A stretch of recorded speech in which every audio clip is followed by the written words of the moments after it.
¿Qué tal, usuario de YouTube? Tengan mis más cordiales saludos. Mi nombre es William Alexis Facundo Regalado. Soy estudiante de la carrera profesional de Derecho en la prestigiosa Universidad Señor de Zipán en Chiclayo, Perú. En este caso estoy llevando un curso llamado Prácticas Preprofesionales 2, en donde se nos ha encomendado dar una charla.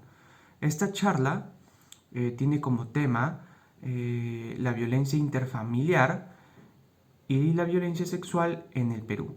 Mis compañeras y yo vamos a presentar este tema en el transcurso del video.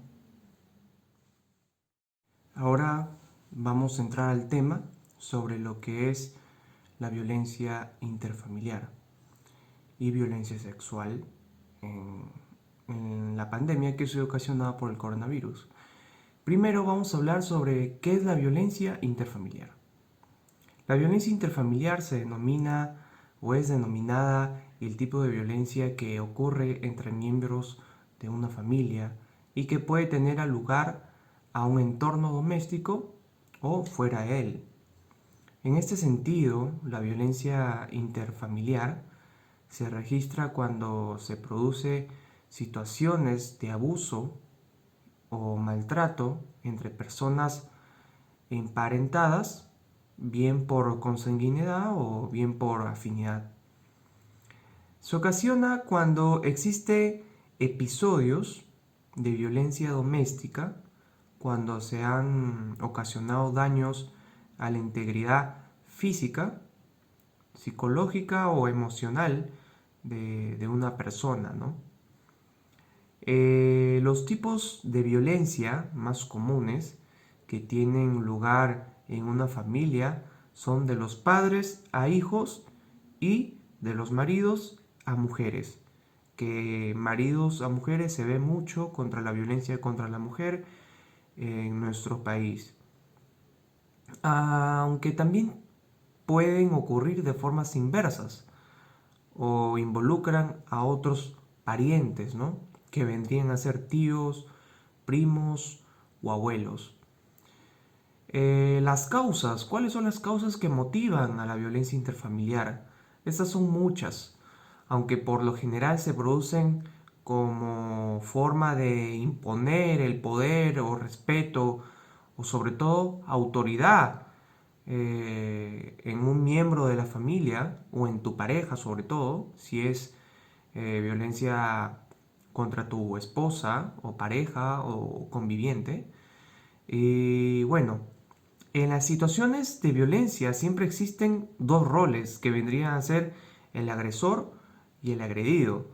El agresor, pues, es la persona que impone la autoridad, ya sea con fuerza física o poder para maltrato de otro familiar o otro miembro de la familia, ¿no? Suele conocerse en la personalidad del agresor un pasado de violencia interfamiliar también que ha vivido y que está repitiendo con personas de su familia, con personas de su entorno. En este sentido, existen tres tipos básicos de violencia interfamiliar, que vendría a ser la violencia psicológica, la física y la sexual. En la violencia psicológica, que es aquella que comprende episodios de maltrato verbal, humillaciones, intimidación, amenazas y desprecios. Sus consecuencias son daños psicológicos y emocionales que algunas veces pueden ser irreparables. Estas causan depresión, ansiedad y también aislamiento social de la persona que ha sido agredida. Pasando a la violencia física, que si bien es cierto es aquella que involucra el uso de fuerza y puede derivar en golpes, heridas, hematomas, quemaduras o fracturas.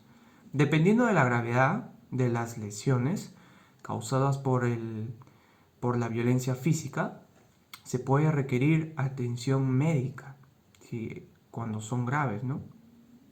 La violencia sexual, un punto muy importante, que es el tipo de violencia que puede derivar en situaciones de abuso sexual, lo cual supone que en una persona sea forzada a mantener cualquier tipo de contacto o relación sexual. Es un tipo de agresión muy grave que comprende la estabilidad emocional de quien la sufre.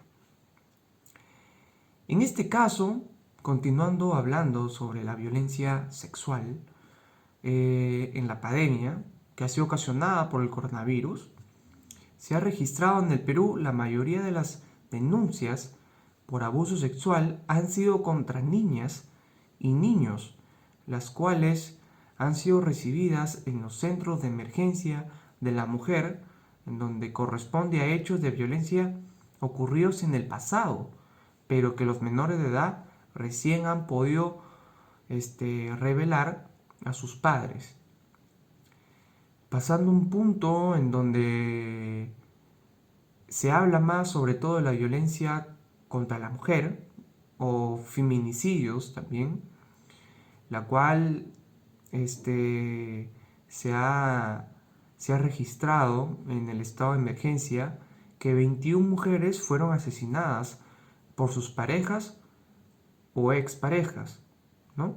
Convivientes o esposos, la cual han disminuido en el primer trimestre de 2020. Pero una noticia muy importante que se vendría de la fecha del 16 de marzo y 2 de julio, fechas en las cuales se mantuvieron la cuarentena general, se han podido registrar en el Perú 30 feminicidios y hasta 814 casos de violencia sexual en el Perú. Mis compañeras van a seguir con este tema tan importante que la COVID-19 en el riesgo de violencia contra la mujer. El estrés, la perturbación de las redes sociales y de protección y el menor acceso a los servicios pueden aumentar el riesgo de violencia contra la mujer. La probabilidad de que las mujeres que estén en una relación de maltrato y sus hijos e hijas estén opuestos a la violencia aumenta enormemente conforme la familia pasa más tiempo en contacto estrecho y hace frente a un mayor estrés y posibles pérdidas económicas de trabajo. Los sistemas de salud desempeñan una función importante en garantizar que los servicios que las mujeres que han sufrido violencia sigan siendo accesibles durante el brote de pandemia. Todos los interesados directos que intervienen en la respuesta frente a la COVID-19 deben concientizar sobre los probables efectos de distanciamiento físico, la estadía en casa y las otras medidas en las mujeres, niños y niñas que estén expuestos a la violencia. ¿Qué se puede hacer para combatir la violencia contra la mujer durante la respuesta a la pandemia COVID-19? Los gobiernos y los encargados de las políticas, los establecimientos de salud, los prestadores de servicios de salud, las organizaciones de respuesta humanitaria, los miembros de comunidad, las mujeres que estén sufriendo violencia. Otro de los consejos sería consejos para combatir el estrés en el hogar y medidas que se debe tomar en caso de que usted o sus familiares sufran violencia. Tengan presente que el aislamiento social, la cuarentena y el distanciamiento pueden afectarlo a usted y el bienestar psicológico de su familia. Esta medida de lo posible, las causas de estrés, procurar buscar información en fuentes fiables y pedir apoyo a sus familiares y amigos por teléfono, correo electrónico, mensajes de texto, mantener las rutinas diarias y dedicar tiempo a realizar actividades físicas y dormir. Las mujeres que sufren violencia pueden considerar útil todos los datos de las líneas telefónicas de ayuda, asistencias sociales, organismos de protección infantil estación de policía más cercana y albergues y servicios de apoyo accesibles. Contactar a familiares y amigos que pueden ayudarlas a cuestiones prácticas, por ejemplo, alimentos y cuidado infantil. ¿Qué tal amigos de YouTube? Bueno, mi nombre es Angelita Tiene Díaz Arroyo. Siguiendo con la exposición, vamos a mencionar las leyes que protegen a la mujer. Tenemos la ley 30364, que es la ley para prevenir, sancionar y erradicar la violencia contra las mujeres y los integrantes del grupo familiar. Bueno, en esta ley establece mecanismos, medidas y políticas integrales de prevención, atención y protección de las víctimas, así como reparación del daño causado dentro de las medidas en un plazo de 72 horas, luego de la denuncia.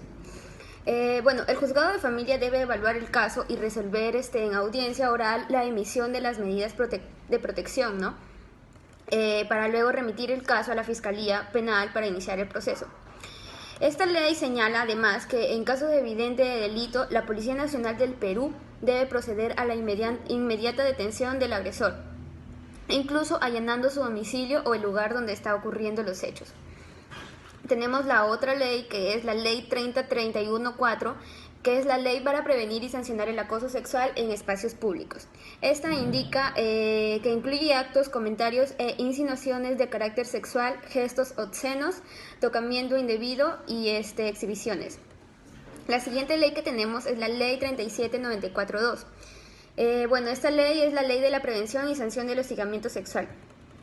Hace hincapié que en aquellos que producidos en las relaciones de autoridad o dependencia en el ámbito laboral.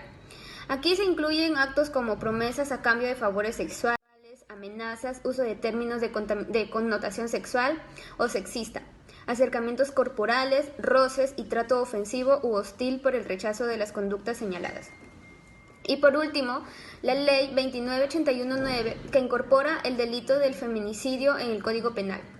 Bueno, de ahora en adelante, quien mata a una mujer, haya sido cónyuge, conviviente o quien haya sostenido una relación análoga, será castigado con pena privativa de la libertad no menor de 15 años.